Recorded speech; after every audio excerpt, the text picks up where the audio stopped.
Wealth can command silence, but it cannot erase the sound of survival when it finds a way inside. One man's world of polished rules collided with a reality he never thought he would face, and the fallout revealed what even millions cannot buy. Stay with us as the drama builds. Remember to like and subscribe, and tell us in the comments how this story makes you feel and where you're tuning in from. Marcus Whitmore never liked surprises. For a man who built his empire on control, every detail of his life was measured, scheduled, and executed with precision. That was why he chose to end his business trip 4 days early without telling a soul. He wanted quiet, a clean return to his marble halls, his leather armchairs, and the polished silence of wealth. He had spent a decade surrounding himself with staff who understood one rule: do not disrupt his peace. But when he stepped into his mansion that evening, loosened his silk tie, and dropped his keys onto the glass table, he did not hear silence. Instead, he heard faint, unfamiliar noises drifting from the kitchen. His brow furrowed. At first he thought it was the refrigerator humming or a faucet dripping, but then he caught it clearly: a small, soft babble, followed by a quick whimper. It was unmistakably the sound of children. His jaw tightened. Children had no place in his house. He had none of his own, and he paid his employees enough to ensure they kept theirs far away. Each step he took toward the sound was sharp, his polished shoes echoing against the marble floor. The irritation in his chest grew with each stride until it settled into fury, coiling like a storm about to break. When he pushed open the kitchen door, the sight before him made him freeze. Grace Johnson, his maid of 4 years, stood at the counter in her navy uniform, yellow gloves on her hands, wiping down the marble surface. Her face was weary but focused, as though she had been working non-stop. But what struck Marcus was not the cleaning. It was the gray sling strapped across her chest. Inside that sling, pressed against her body, were 3 small babies, their wide dark eyes glancing at him curiously, their fragile fingers curling against the fabric as if clinging for life. For a moment, Marcus could not speak. He had come home expecting silence, but instead he found this, a scene that did not belong in his house, his world, his carefully ordered life. His shock hardened instantly into rage. His voice thundered across the room. "What the hell is this?" The sound was so sharp that one of the babies whimpered, startled. Grace froze mid-motion, then turned her head slowly to face him. Her eyes, tired but defiant, met his. "Mr. Whitmore," she said quietly, "you weren't supposed to be back yet." Marcus's anger only deepened at those words. "That's your first thought?" he snapped, stepping closer so his shadow fell across her. "Not an apology? Not an explanation? You've turned my house into a daycare center, and you think that's acceptable? Who are they? Why are they here?" The babies stirred uneasily at his rising voice, squirming in the sling, their small whimpers filling the air. Grace instinctively rocked them, whispering soft words in Spanish, her tone soothing though her posture remained tense. She did not lower her eyes. "They are my sister's children," she finally said. Marcus blinked. For a brief second the answer threw him off balance, but his disbelief quickly returned. "Your sister's children," he repeated coldly. "And what does that matter to me? Since when do I pay you to bring your family into my house? Since when am I responsible for your tragedies?" His words were like knives, his fury swelling as he thought of the betrayal. He had trusted her with his home, and she had hidden this from him for 4 whole days. Grace's voice wavered but did not break. "They have no one else. Their mother, my sister, died just 6 nights ago. Their father is gone. My mother has been caring for them since the funeral, but she is 72, too weak, too frail. When she tried to carry them, she collapsed. I had no other choice, so I brought them here." Marcus's lip curled, contempt flaring. "Not my problem," he hissed. "You should have found another way. A neighbor, a church, a shelter, anything but this. You don't drag children into my home without permission." Grace's eyes flashed, though her voice stayed measured. "A shelter," she said bitterly. "Do you know what happens to black babies in those places? Do you know how quickly they disappear into a system that does not care about them? My mother begged me not to let strangers take them. She said, 'Grace, you keep them close. You protect them. So I brought them here. I thought maybe for 4 days you would notice." Marcus's laugh was sharp, almost cruel. "You thought wrong," he snapped. He slammed his hand against the counter, and one of the babies whimpered again, clinging tighter to Grace's chest. His fury raged, but something in her eyes stopped him. She looked at him not as an employer, but as a man who stood between her and survival. Her gaze carried exhaustion, grief, and something he was not used to seeing in his boardroom battles: unyielding strength. "You betrayed me," he growled. "You broke trust." Grace adjusted the sling, her arms wrapping more tightly around the children. "Yes," she admitted, "I broke your trust. But I didn't break my promise to my sister. I told her as she was dying that I would keep them safe. If that means I lose this job, then so be it. But I will not abandon them." Marcus's fury carried from the moment he left the kitchen doorway, his voice rising higher than it had in years of boardroom wars, because boardroom opponents were men who folded under money or strategy. But this was different. This was his own house, his fortress of control, and in the center of it stood Grace with 3 small lives pressed against her chest like she had a right to plant them in his sanctuary. And that thought burned him until he erupted. He slammed his hand down again, the noise ricocheting across polished marble, and shouted that she had turned his mansion into a nursery, that she had stripped away the sanctity of the only place in his life not polluted by other people's demands. His words were like fists, sharp, cutting, relentless, and each one struck harder because the sight of those children clinging to her steadied her when it should have made her collapse. Grace stood her ground, though her hands trembled ever so slightly as she adjusted the sling, whispering words that Marcus could not comprehend. But the tone was clear, a mother's tone, though she was not their mother. He demanded answers, spat accusations about betrayal, shouted that he had paid her well for 4 years, that she had taken advantage of his trust, that she had crossed a line no one crossed with Marcus Whitmore, and that no excuse could erase that stain. The air between them felt tight, suffocating, as if the mansion itself held its breath. Grace finally spoke, her voice quiet at first, almost drowned by his roar, but as his echo faded, her words pushed through, trembling but unshaken. She said these children were her sister who had died 6 nights ago after a short, brutal illness that left her body weak and her voice gone before she could even say goodbye. The father was gone long before, vanished into absence, and the only ones left were Grace and their 72-year-old mother, who tried to shoulder the impossible until her body gave out. Grace said she had no other option, no neighbor willing to take 3 black children overnight, no church that would not turn them into charity cases to be shuffled elsewhere, and no system that would treat them as more than files on a desk. Marcus's nostrils flared at the explanation, but even as he tried to laugh it off as dramatics, he felt a weight in his chest that had not been there before, a recognition that her words carried the sting of truth. He tried to twist it back on her, asking if she expected him to run a mansion around her family drama, if she thought she could hide them without consequence, if she thought she was the exception to rules he built his empire upon, rules that said betrayal was not forgiven. His words dripped with contempt, but underneath was something else he refused to name, something triggered by the sight of one baby lifting a small hand, reaching as if toward him, as though even in his wrath they sought connection. Grace answered him without flinching. She said she did not expect mercy, she did not expect to keep her job, but she expected herself to keep her word, because when her sister lay dying she had sworn she would not abandon the children. She had sworn in the final 12 minutes of her sister's life that they would not be left to strangers, and she would rather face his rage than live with that broken promise. Marcus tried to scoff, to remind himself of her place, of his power, but the conviction in her words pressed into him like a weight he could not lift off. He shouted again that she had turned his house into a nursery, and Grace replied firmly that his house was just walls, but for the past 4 days those walls had been the difference between safety and despair for 3 small souls who could not even walk yet.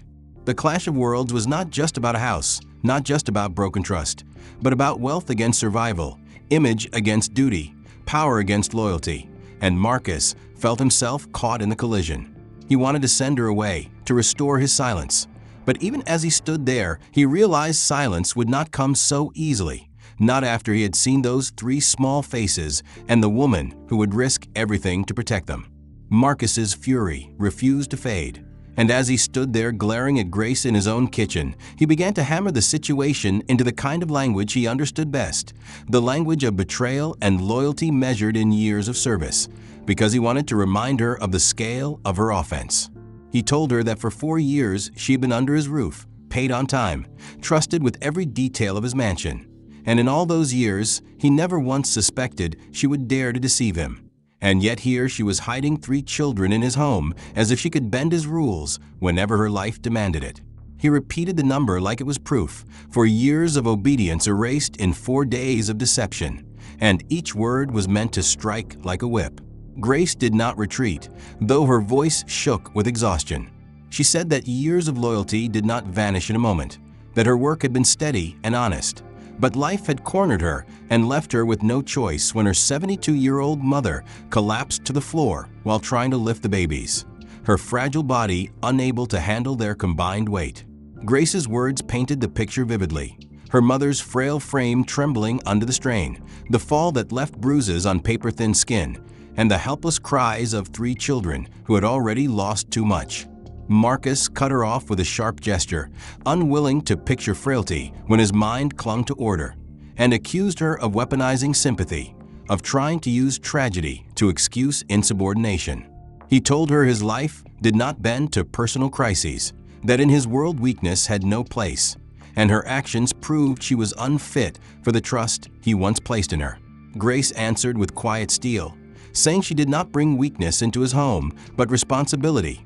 Responsibility forced onto her by death, abandonment, and age. She said she was not asking him to raise them, not asking him to carry her burden, but only refusing to let them be tossed into a system where children like them vanish unnoticed.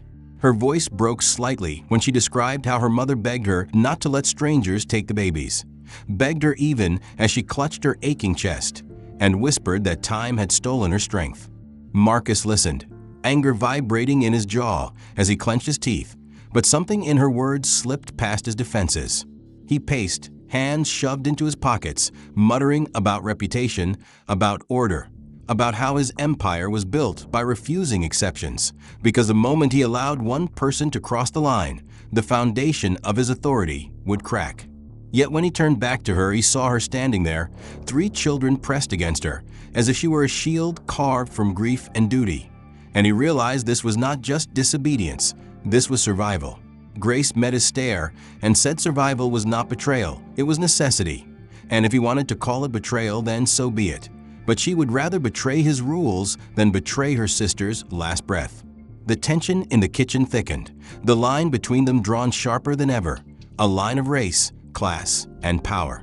Marcus felt the weight of it pressing on his chest, the weight of 4 years colliding with 4 days, the weight of rules meeting reality. For a moment neither of them spoke, and the only sound was the quiet breathing of 3 babies who had no idea they were at the center of a storm.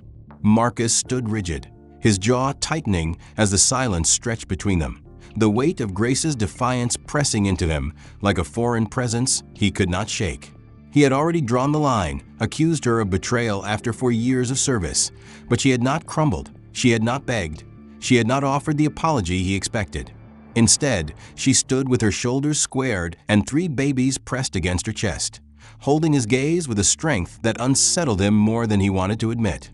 He inhaled sharply and decided to take the conversation back to logic, the kind of cold logic that had built his fortune, the kind of reasoning that turned emotions into numbers and tragedies into business calculations. His voice was deliberate, precise, the voice of a man who had closed deals worth billions.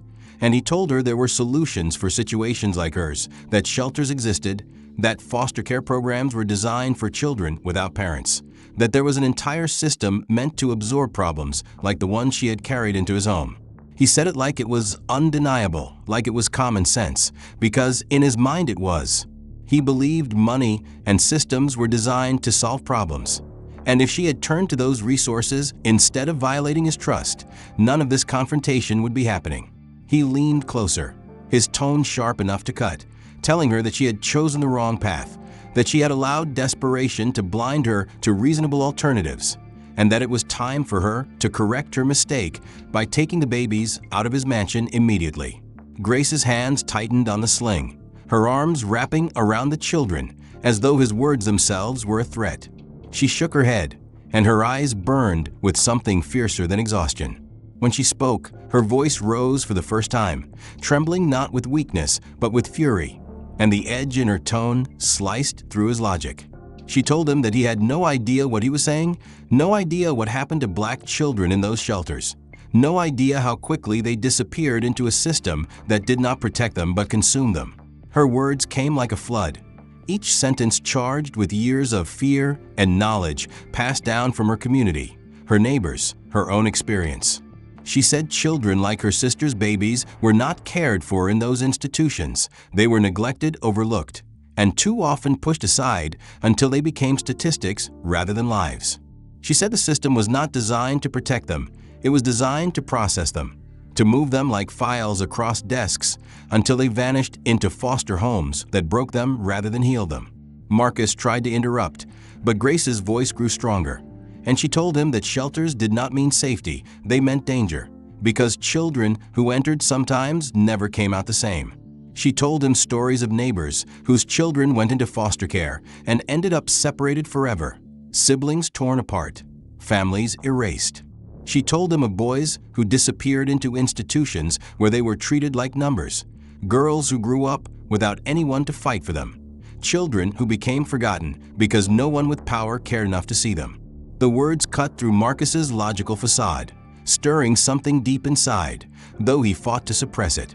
He tried to argue back, to tell her she was exaggerating, to insist that the system, flawed as it might be, was better than deception, better than breaking the trust of an employer who had given her stability for years. But the conviction in her eyes, the desperation woven with defiance, made his counterarguments falter before they left his lips. He realized she was not just speaking about her sister's children. She was speaking about herself, her community, her people who had lived with the knowledge that safety was not promised, and that systems designed on paper often failed those who needed them most. The babies stirred in the sling, their tiny faces pressing closer into her chest as if sensing the storm around them, and Grace rocked them gently, her voice softening for a moment as she whispered words in Spanish, then strengthening again as she faced Marcus. She told him that sometimes survival meant breaking rules, sometimes duty to family meant risking everything, and that he, a man with every advantage, would never understand what it meant to choose between a paycheck and a promise to protect the only blood you had left. Marcus's chest rose and fell heavily, his anger still present, but mixed now with something else he had not felt in years, an unwelcome unease that twisted his stomach. He wanted to cling to logic, to the coldness that had carried him through every crisis in business, but the look on Grace's face and the fire in her voice unsettled that foundation. He muttered about rules again, about how his empire had been built by never allowing exceptions. But as the words left his mouth, they sounded weaker than they had before, diluted by the truth she had thrown at him. He turned away, pacing across the kitchen, fists clenching and unclenching as he wrestled with the collision of his world and hers. He told himself she was still wrong, that she was still guilty of betrayal. But deep down, he knew this clash was no longer about trust and employment. It was about survival itself. And survival was not something his wealth had ever forced him to confront. Marcus stopped pacing only long enough to slam his hand flat against the countertop, the sound echoing like a gavel in judgment. And he told Grace her reasoning meant nothing, that her story about failed systems and broken shelters did not excuse her betrayal. His words came sharp and deliberate, insisting she had crossed a line no employee could cross, and that 4 years of service could not be allowed to outweigh the 4 days of deception. But even as his voice boomed through the kitchen, Grace did not back down. Her body trembled slightly from exhaustion, the baby's restless against her chest, yet her eyes stayed locked on him. She inhaled shakily, then exhaled a truth that seemed to strip away the last layer of her reserve. She said that before her sister closed her eyes for the final time, before her breathing stopped and her body surrendered to death, she had taken Grace's hand and begged her never to let the children be abandoned. Her sister's last words were not about herself. not about regrets, but about the 3 tiny lives left behind. And Grace had sworn in those final minutes that she would carry them, protect them, and keep them close no matter what it cost. As she spoke, her voice cracked under the weight of memory, and tears welled up in her eyes, sliding down her cheeks even as she held her chin high. She told Marcus that promises made at a deathbed were not broken, not by people who had any shred of decency left in them, and that she would rather face his wrath, lose her livelihood, and walk into uncertainty than betray her sister's dying wish. Marcus felt something tighten in his chest, but he pushed it down, fighting the flicker of empathy by doubling his anger. He accused her of manipulating him, of twisting tragedy into leverage, of trying to guilt him into allowing her disobedience. His words lashed out, claiming she was playing on emotions to cover her failure, that she was no different from the businessmen he crushed daily when they tried to appeal to sentiment rather than fact. Grace did not flinch at his accusations. Instead, she stood taller, though her shoulders sagged with exhaustion, and she told him plainly that she was not asking him for anything. She was not begging for mercy, not pleading for understanding, not negotiating for pity. She told him she was willing to pay the price of his anger, to be fired tonight, to walk away with nothing, but she would not walk away from the 3 children who had already lost everything. Her words landed in the air heavy and final, cutting through the noise of his rage. For the first time, Marcus struggled to respond. His mouth opened, but no words came, because he had built his empire on domination, on crushing those who opposed him. But here was a woman with nothing, standing in his kitchen with 3 babies, daring him to do his worst while she clung to a promise stronger than fear of him. The silence stretched as he stared at her, and in that silence he realized she was not acting, she was not performing, she was not trying to manipulate. She was simply telling the truth of a vow that mattered more to her than money, more than security, more than survival itself. He saw the tears glistening on her cheeks, the way her lips trembled but her voice did not break, and he felt the smallest crack in the armor he had spent decades constructing. But he fought against it, fought with the only weapons he had: his power, his rules, his anger. He told her again she had betrayed him, that she had dared to use his house for her own ends, that she had jeopardized his reputation if anyone discovered he allowed such chaos under his roof. He spoke of control, of appearances, of the image he had cultivated in society where weakness was devoured. Grace listened quietly, then answered with a challenge that sliced deeper than his words. She told him he could fire her right now if his image mattered more than humanity. He could destroy her livelihood if protecting his rules was worth more than 3 small lives. But what he could not do was force her to betray her family, because that was one command she would never obey. Her voice hardened as she told him she would rather scrub floors for strangers, sleep in shelters herself, starve if she had to, than abandon the children she had sworn to protect. The babies stirred at her words, one letting out a soft cry, and she rocked them instinctively, murmuring reassurance even as she locked eyes with Marcus. He stared at her, his fury tangled with something else, something he had not felt in years. Respect born not of fear or power, but of courage he could not buy or command. He wanted to dismiss it, to erase it, to push her out and return to silence. But the strength in her defiance pressed into him like a weight he could not shake. He saw in her not just a maid, but a woman cornered by life, carrying a burden greater than most men he had known in business, and still refusing to bend. The clash between them had reached a point where logic no longer mattered, where reputation and rules sounded hollow in the face of a vow made to the dying. Marcus realized that this was not just about broken trust or disobedience. It was about 2 worlds colliding, his built on money and control, hers built on promises and survival. And in that moment, though his anger still boiled, he began to sense that he was not the only one drawing lines in the sand. She had drawn hers too, and it was unmovable. Marcus had heard every kind of plea in his life, from desperate executives trying to save their companies to seasoned lawyers attempting to twist the law in their favor.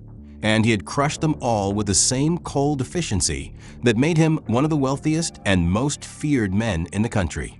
Yet as Grace stood in front of him with tears drying on her cheeks and fire still burning in her eyes, refusing to yield even when her job hung by a thread, Marcus felt something he could not name pressing against the walls of his chest. He told himself it was irritation, the same kind of stubbornness he had faced in boardrooms when a rival refused to fold. But deep down he knew it was different. Her resolve was not born of greed or ambition. It was born of survival and love. And that kind of defiance carried a weight he was unprepared to confront. He narrowed his eyes, searching for cracks, searching for signs of weakness in her expression. But what he found unsettled him further. She was tired, she was overwhelmed, but she was not broken.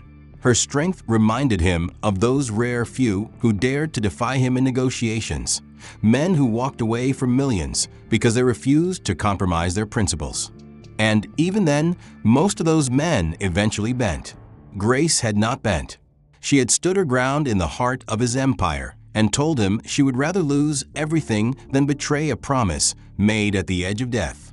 The silence in the kitchen thickened as Marcus wrestled with the storm inside him.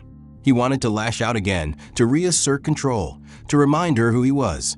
But each time he opened his mouth, her words echoed back, and he found himself hesitating. His fists clenched at his sides, his breathing heavier than he wanted her to notice, his thoughts swirling like a storm breaking through the armor he had built over decades. Then it happened. As if guided by fate, one of the babies stirred in the sling, its tiny hand slipping free of the gray fabric. The little fingers curled and stretched, reaching into the air, reaching toward him. Marcus froze, his eyes locking on the fragile hand that seemed to cut through the tension like a blade. It was nothing more than an infant's instinct, a meaningless gesture in his world of logic and power. And yet it pierced him. His chest tightened as he watched the small hand reaching for something it could not see. And for the first time in years, Marcus felt something other than anger rise inside him. The icy shell he had lived and cracked, if only for a moment, and he hated it. He stepped back quickly, as if distance would erase the impact, but the image seared itself into his mind.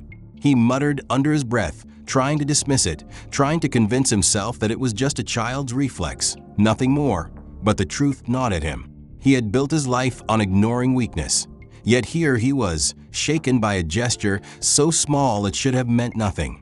Grace saw the shift in his expression, the flicker of hesitation he tried to mask, and she held her ground. Her voice softer now, but steady. She told him that this was what survival looked like, that children reached even in darkness because they believed someone would answer, and she asked him what he saw when he looked at them, burden or humanity. Marcus did not respond, his jaw tightening again, but the question lingered in the air like smoke. He paced once more, his footsteps sharp against the floor, muttering that this could not continue, that his house was not a refuge, that boundaries existed for a reason. He told her she had crossed those boundaries, broken his rules, and undermined the order he lived by. Grace let him speak, then answered with quiet conviction. She said she understood his rules, but she also understood that survival had no rules, that when her mother collapsed, she had two options: abandon the children to a system that would destroy them, or carry them with her into whatever safety she could find. She chose safety, even if it meant defying him. Marcus stopped pacing, his gaze heavy as he looked at her. The babies now asleep against her chest, their small breaths steady, their presence a quiet rebellion against his fury. He wanted to fire her, to remove the disruption, to restore silence. But the image of that tiny hand reaching lingered. It haunted him in a way he could not admit. He clenched his fist again, furious at himself, furious at her, furious at the feeling he could not shake.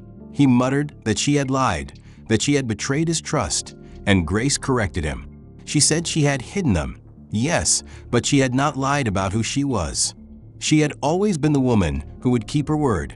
And if keeping her word made her a betrayer in his eyes, then she would wear that label with pride. The words struck him harder than he expected, and though he refused to show it, Marcus felt the armor he wore beginning to fracture. For years, he had believed money and power insulated him from the vulnerabilities of others, but tonight, in his own kitchen, he found himself facing a truth he could not buy his way out of.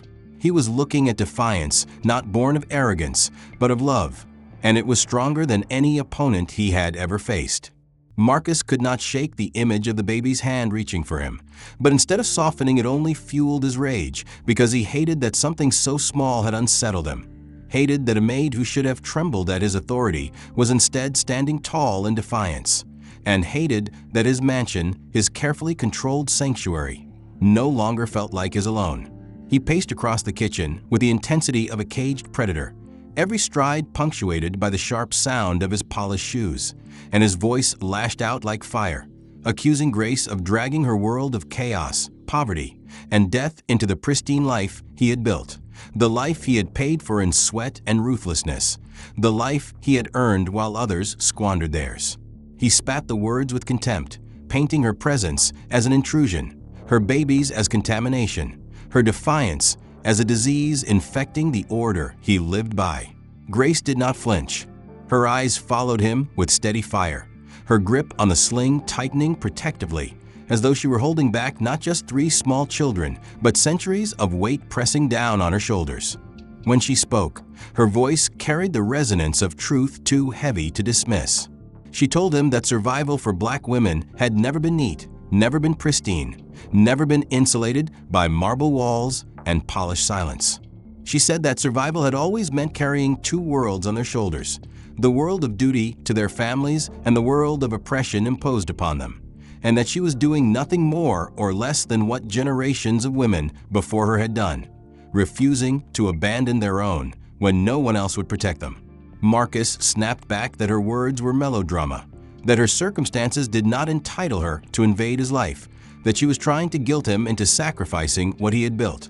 But even as the accusations left his mouth, they felt weaker, diluted by the certainty in her voice. Grace pressed forward, her tone calm but piercing, saying that men like him built walls of glass and marble to hide from the truth of struggle, and that the moment someone forced him to face it, he lashed out like a spoiled child. She told him that his empire might be built on rules and contracts, but her life was built on survival, and survival was a different kind of wealth, one he had never been forced to measure. Marcus stopped pacing for a moment, glaring at her, furious that she had the audacity to speak to him like this, but unable to deny that her words struck something deep, something he did not want to face. He told her she had no right to stand in his home and lecture him about wealth or survival, and she answered simply that she was not lecturing, she was living, and he was witnessing it whether he liked it or not. The babies stirred again, one letting out a soft cry that cut through the tension like a blade. Grace rocked them gently, her eyes never leaving Marcus's, her voice steady as she said that his rules could not erase their cries, his power could not erase their need, and his money could not erase her promise. Marcus felt the walls closing in, the air thick around him as if the house itself were pressing down, and he realized he was not used to being challenged like this, not in the boardroom where men feared him, not in society where women admired him from a distance, not in his home where staff obeyed without question. Yet here she was, a Black woman with nothing but her vow and her courage, standing firm as though his power meant nothing in the face of her duty. He wanted to reassert control, to slam his hand again, to shout her down, but the words tangled in his throat. Instead, he muttered about boundaries, about order, about how his life could not and would not bend to the demands of someone else's survival. Grace answered quietly but firmly, telling him that survival did not ask for permission and did not respect boundaries. She told him that when her mother fell, when her sister died, when her world collapsed, she had no choice but to bring those babies with her, because choosing otherwise meant letting them vanish. She said that if her survival threatened his peace, then so be it, because her peace had been stolen long before she stepped into his house. Marcus turned away, pressing his palms against the counter, his reflection staring back at him from the polished marble, his own eyes harder than he remembered. He thought about all the times he had crushed opponents with logic, with money, with sheer force of will, and how none of it seemed to work here. He thought about how the rules he worshipped seemed hollow against the reality she carried, and though he wanted to dismiss her, to erase her, to fire her and restore silence, something inside him resisted. For the first time, he began to realize that the real battle was not between him and her, but between the world he had built to insulate himself and the world she carried because she had no choice. Marcus pressed both palms against the counter as if the cold surface could anchor him, his mind circling in frustration because the conversation had shifted in ways he could not control. He had accused her of dragging her world into his, had thrown boundaries and rules like stones, but instead of breaking under them, Grace had absorbed every blow and thrown truth back at him with twice the force. Her words about survival and oppression lingered, pulling at the edges of his certainty, and the more he tried to silence them, the louder they echoed. He turned toward her, expecting to find fear or hesitation, but instead found her already moving with a deliberate calm. She reached for a cloth, folded it neatly on the counter, and then shifted the sling to secure the 3 babies closer to her chest. Her movements were quiet but decisive, as though she had made up her mind. When she finally spoke, her voice carried no trace of desperation, no trace of pleading. She said she would not stay where she was not wanted, that she had no intention of begging for her position, and that she would pack her belongings that night. The firmness in her words startled Marcus more than her defiance had.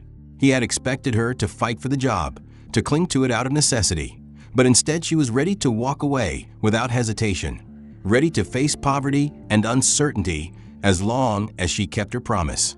He felt an unexpected pang of respect, though he tried to smother it with contempt. He told her she was making a mistake, that leaving his employment meant condemning herself to hardship, that she would not find another place so secure. Grace looked at him directly and said security without dignity was no security at all, and that she would rather scrub floors for strangers or starve on the street than stand in his house if it meant breaking her vow. Her words carried a weight that made Marcus step back, and for a long moment silence fell between them. He stared at her, his fury ebbing into something else, something unfamiliar, and then, against every instinct he had, against the persona he had built, he heard his own voice say words he had not planned. "I'm not firing you." The statement hung in the air like a foreign language, and Grace blinked in shock, as if she had not heard him correctly. She asked him to repeat himself, her voice catching with disbelief, and he nodded once, his tone firm though quieter than before.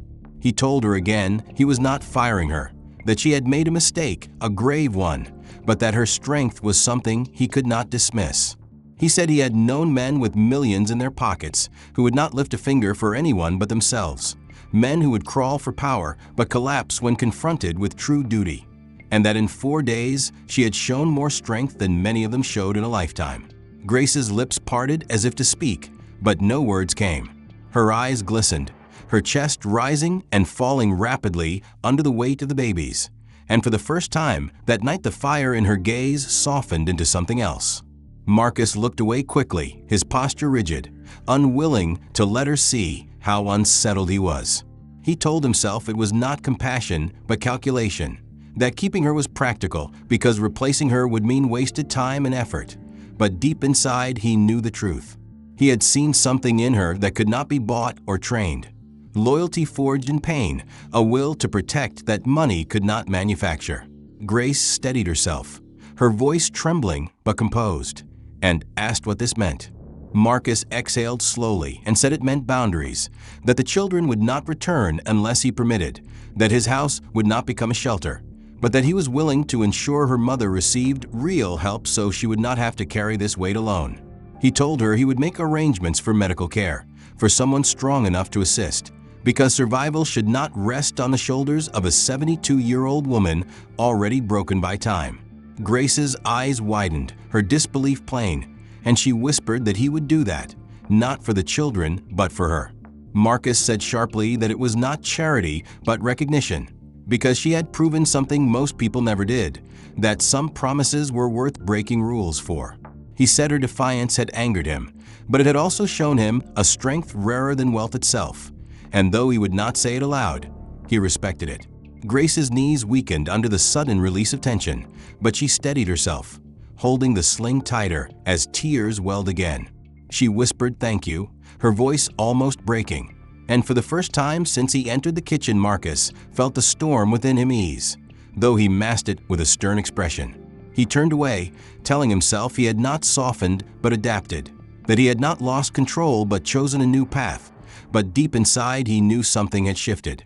He knew that her survival had forced him to confront a truth he had long avoided, and that his silence would never sound the same again. Marcus's words still echoed in the kitchen, the shock of his declaration hanging between them like a fragile thread that neither fully understood. Grace had braced herself to walk away, had steeled her heart for the certainty of dismissal, but instead Marcus had made a choice that contradicted everything he had preached about rules and betrayal. He had said he would not fire her, and though he had tried to cloak it in authority, it carried something deeper that unsettled them both. He turned back toward her, his eyes sharp again as he reasserted control over the situation, because even as he acknowledged her strength, he could not allow the balance of power to tilt entirely. He told her with deliberate precision that this new arrangement came with conditions, that boundaries would be carved into stone, that from this moment forward his mansion would not become a refuge for children, family, or any other personal matter, unless he explicitly permitted it. His tone was unyielding, reminding her that he was still master of the house, that silence and order would remain the rule.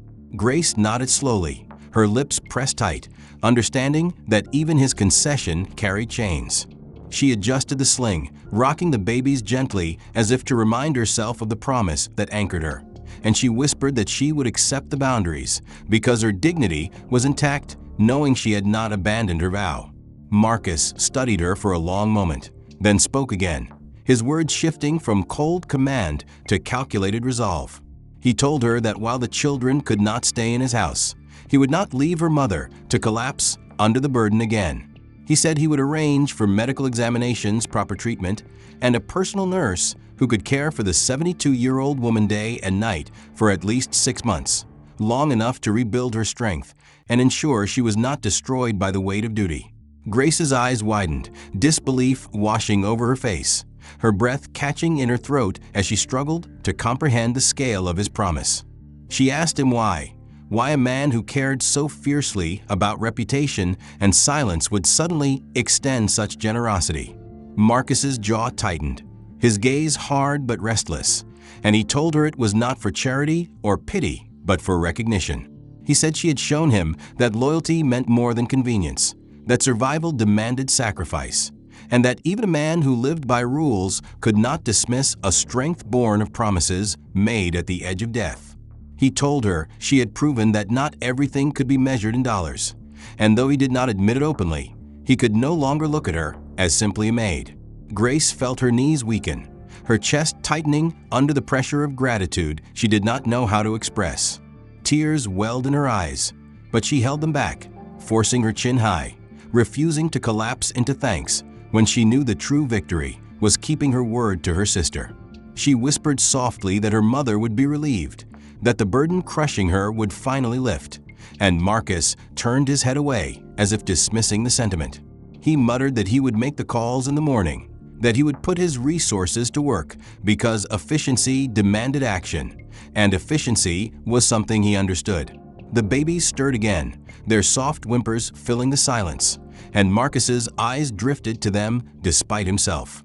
He saw 3 innocent faces pressed against Grace's chest, faces that carried none of the weight of promises or battles, faces that simply breathed and reached. He told himself they were not his concern, that his promise extended only to their grandmother's care, but deep inside he knew the line he had drawn was already blurred. Grace rocked them gently, her voice low and soothing, and then she met his gaze again.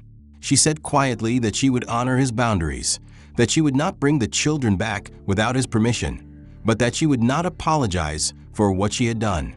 Marcus felt the heat of her defiance again, but this time it did not ignite rage. Instead, it pressed into him like a truth he could not deny, and he nodded once, sharp and final, to seal the bargain between them. Silence settled again, not the silence of polished marble and isolation he had once craved, but a heavier silence filled with recognition, respect, and something he dared not name. He turned away, his posture stiff, telling himself that the matter was concluded, that order had been restored, but the truth lingered in the back of his mind. He had made a bargain not with an employee, but with a woman who had drawn her own line, and in that moment his rules had bent whether he admitted it or not. Marcus left the kitchen that night with his shoulders squared and his jaw clenched, but though he forced his posture to remain hard, something inside him felt unsteady, as if the ground beneath his certainty had shifted forever. He had set boundaries, had drawn lines to protect his sense of order, but he had also made promises that surprised even himself. Promises to use his fortune not for gain, but for the survival of people who could give him nothing in return. He walked down the hall, his footsteps echoing in the cavernous silence, yet the quiet no longer felt like victory. It felt heavy, filled with the weight of a conversation that had unsettled him more than any boardroom war. Upstairs, he removed his tie and jacket, but instead of relief, he felt the echo of Grace's voice, the fire in her words, the sight of tears she had not hidden, the image of 3 small children pressed against her chest, and most of all the memory of a tiny hand reaching for him in innocence. He tried to tell himself that he had made a calculated decision, that his choice to keep her was efficiency, that his promise of help was a matter of practical necessity, but deep down he knew it was more. It was the first time in years he had allowed another person's humanity to alter his path, and he could not erase it. Grace, meanwhile, stood in the kitchen long after he left, her body sagging against the counter, the exhaustion of the night pressing down until her legs trembled. She whispered to the babies that they were safe for now, safe because she had not abandoned them, safe because even in the house of a man who valued silence over compassion, her vow had carried weight. She kissed the tops of their heads, her tears dampening their hair, and she felt her sister's presence in that promise kept.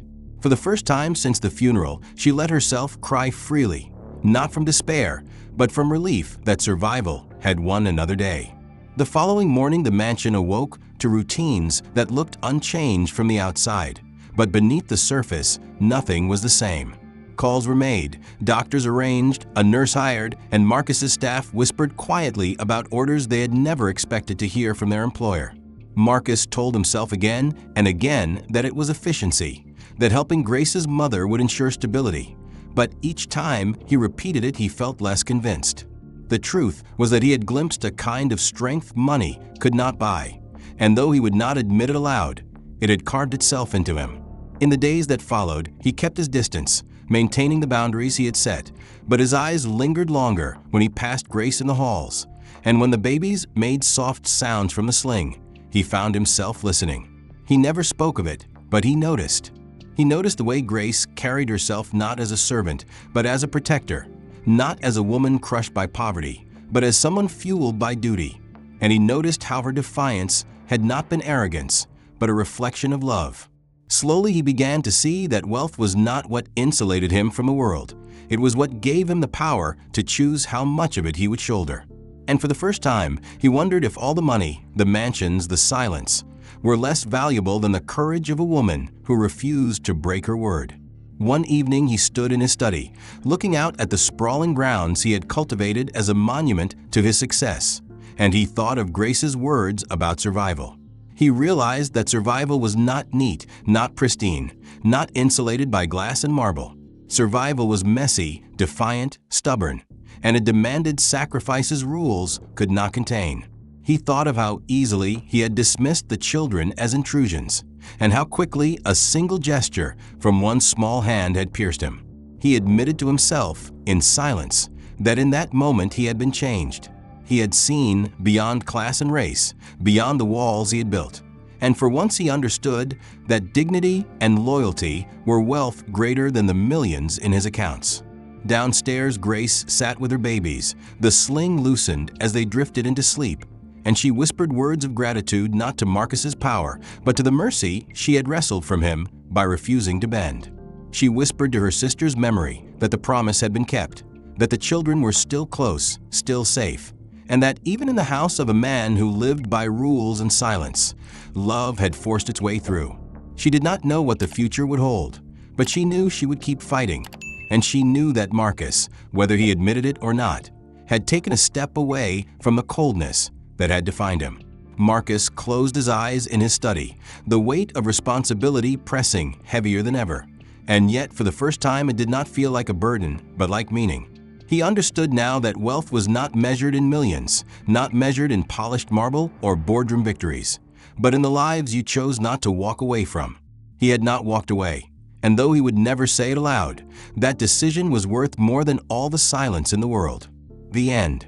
If this story moved you, make sure to like the video and subscribe so you don't miss the next one. Tell us in the comments what part of the plot struck you most, and also share where in the world you're watching from. We'd love to know.